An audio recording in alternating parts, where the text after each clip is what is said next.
Correct answer है इसका 1, 1 होगा। 1 कैसे होगा वो देखना है। तो हॉरिजॉन्टल में एक्सेलेरेट कर रहा है ये कंटेनर, तो मैं यहाँ पे लिक्विड का एक सिलेंड्रिकल एलिमेंट ही लेता हूँ।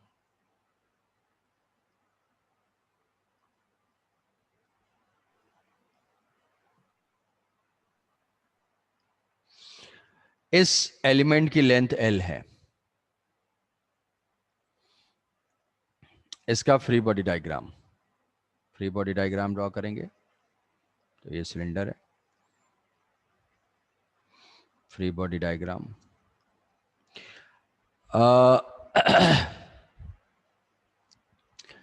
सपोज कि इस पॉइंट पे प्रेशर है P1, इस पॉइंट पे प्रेशर है P1, ये जो है 1 पॉइंट है और ये 2 है। तो यहाँ से प्रेशर एक्ट करेगा P1 और यहाँ से प्रेशर एक्ट करेगा P2। दोनों किसी भी पॉइंट का प्रेशर कंप्रेसिव इन नेचर। तो जो प्रेशर की वजह से फोर्स होगा वो P1 इंटू ए और यहाँ से P2 इंटू ए, ये है L। क्रॉस सेक्शन एरिया है, डेंसिटी इसकी रो है।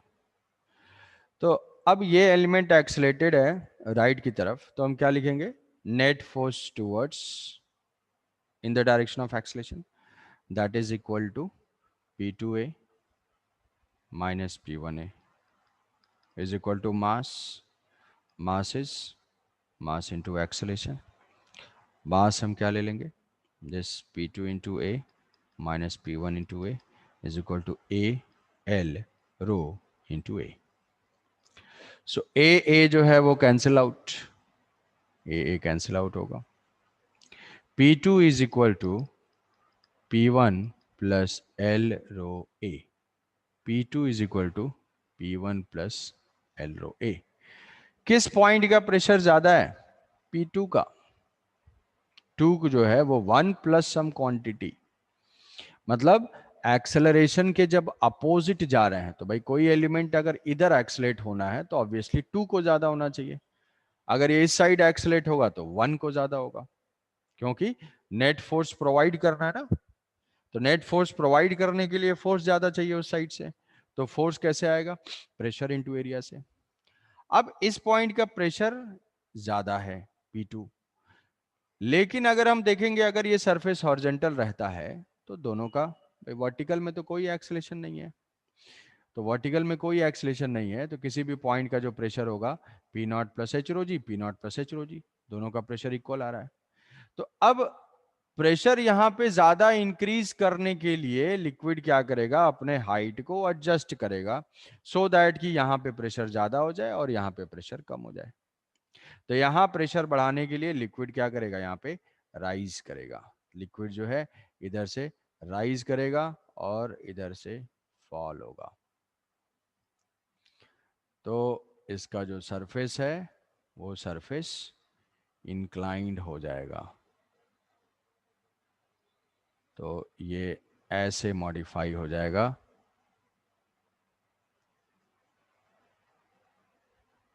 ये यहाँ पे होगा P2 इंटू ए और यहाँ से हो जाएगा P1 इंटू ए। वर्टिकल डायरेक्शन में ये जो है H1 है, भाई ये तो लेंथ मैंने L लिया था, L है, ये H1 है, ये H2 है। अब लिक्विड अपनी हाइट को चेंज कर लिया प्रेशर बढ़ाने, जिधर ज्यादा प्रेशर चाहिए उधर जो है हाइट इंक्रीज हो गई और ये सेट हो गया। सेट हो गया तो what is P2, P2 is equal to P2 is equal to P not plus H2 rho G. What is P1, P1 is equal to P not plus H1 rho G. So P2 is equal to, equation में put कर दोगे, P not plus H2 rho G is equal to P not plus H1 rho G plus L rho A। ठीक है, P not H2 minus H1, H2 minus H1 rho G is equal to rho into L rho A। ये cancel out हो जाएगा, रो cancel, फिर क्या होगा, फिर ये इक्वेशन हो जाएगा H2 minus H1 by L, H2 minus H1 by L is equal to A by G. And what is H2 minus H1?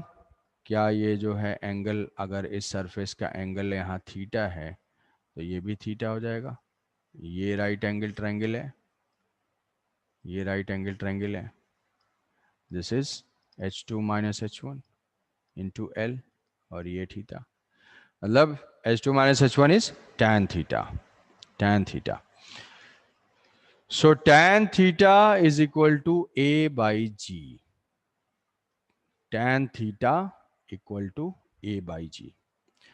Liquid surface जो है अपने आप को इंक्लाइन करेगा. लिक्विड किस साइड राइज करेगा? लिक्विड जो है वो एक्सेलेरेशन के अपोजिट राइज करेगा, एक्सेलेरेशन के अपोजिट राइज करेगा. और उसका इंक्लिनेशन हो जाएगा tan theta is equal to A by G. समझे? जिधर एक्सेलेरेशन होगा उसके अपोजिट में राइज करेगा. P0 plus H2 rho g is equal to ये वाला सर थोड़ा समझ में नहीं है.